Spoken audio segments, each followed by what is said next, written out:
அனைவருக்கும் வணக்கம் மக்களே. சற்றுமுன் கிடைத்த ஒரு முக்கிய அறிவிப்பு பார்க்க போகிறோம். என்னென்னு பார்த்தீங்கன்னா, தமிழகத்தில் குறிப்பாக 10 மாவட்டங்களில் இன்று கனமழை பெய்ய வாய்ப்பு இருப்பு சொல்லியிருக்காங்க.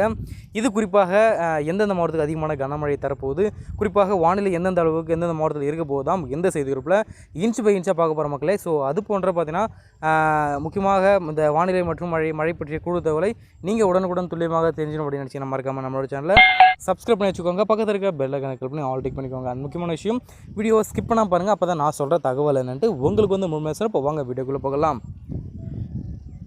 குறிப்பாக இந்த செய்தி குறிப்பில் என்ன சொல்ல வராங்க கேட்க போனீங்கன்னா, சென்னை வானிலை ஆய்வு மையம் வெளியிட்ட அறிக்கையில் தெற்கு உள் கர்நாடகா முதல் மன்னார் வளைகுடா வரை தமிழகம் வழியாக ஒரு வளிமண்டல காற்றழுத்த தாழ்வு நிலை உருவாகிறதாக சொல்ல வராங்க.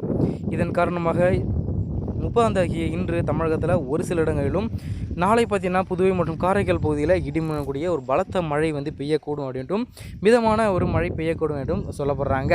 அதன் பொறுத்த மட்டும் நீலகிரி, கோயம்புத்தூர், திருப்பத்தூர், தேனி, ஈரோடு, சேலம், நாமக்கல் மற்றும் தருமபுரி, கிருஷ்ணகிரி, திருச்சி மாவட்டங்களில் ஓரிரு இடங்களில் கனமழையே பெய்யக்கூடும் அப்படின்ட்டும் எதிர்பார்க்கப்படுவதாக சொல்ல வராங்க. நாளை பொறுத்த மட்டும் 1ஆம் தேதி ஆகிய நாளை பார்த்தீங்கன்னா 1/5/2026 அன்று பார்த்தீங்கன்னா தமிழகத்தில் ஒரு சில இடங்களில் குறிப்பாக புதுவை மற்றும் காரைக்கால் பகுதியில் இடி மின்னக்கூடிய பலத்த காற்றுடன் கூடிய மணிக்கு 40 முதல் 50 கிலோமீட்டர் மணி வரை பலத்த மழை பெய்யக்கூடும் அப்படின்ட்டு சொல்கிறாங்க. இது எந்தெந்த பகுதி பார்க்க போனீங்கன்னா, நீலகிரி, கோயம்புத்தூர், திருப்பத்தூர், தேனி, திண்டுக்கல் மற்றும் ஈரோடு மாவட்டங்களில் ஓரிரு இடங்களில் கனமழையே பெய்யக்கூடும் அப்படின்ட்டும் சொல்ல வராங்க.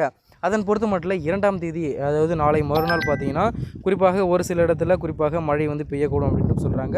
அதன் பொறுத்த மட்டும் 3ஆம் தேதியிலிருந்து 6ஆம் தேதி வரை தமிழகத்தில் ஓரிரு இடங்களிலும், புதுவை மற்றும் காரைக்கால் பகுதிகளிலும் இடி மின்னக்கூடிய பலத்த காற்றுடன் கூடிய குறிப்பாக லேசான முதல் மிதமான மழை பெய்யக்கூடும் அப்படின்ட்டும் சொல்ல வராங்க.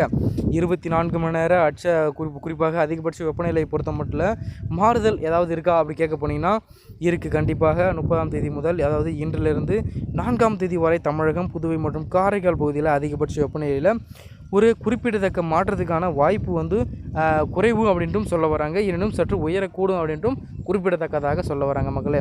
ஸோ உங்களுக்கு பார்த்தீங்கன்னா இது போன்ற இன்ஃபர்மேஷன் மற்றும் மழை பற்றிய வானிலை பற்றிய கூடுதல் தகவலை நீங்கள் உடனுக்குடன் துல்லியமாக தெரிஞ்சு முடியும்னு மறக்காமல் நம்மளோட சேனலை சப்ஸ்கிரைப் பண்ணி வச்சுக்கோங்க. பக்கத்தில் இருக்க பெல் ஐகானை கிளிக் பண்ணி ஆல் டிக் பண்ணிக்கோங்க. நன்றி, வணக்கம் மக்களே.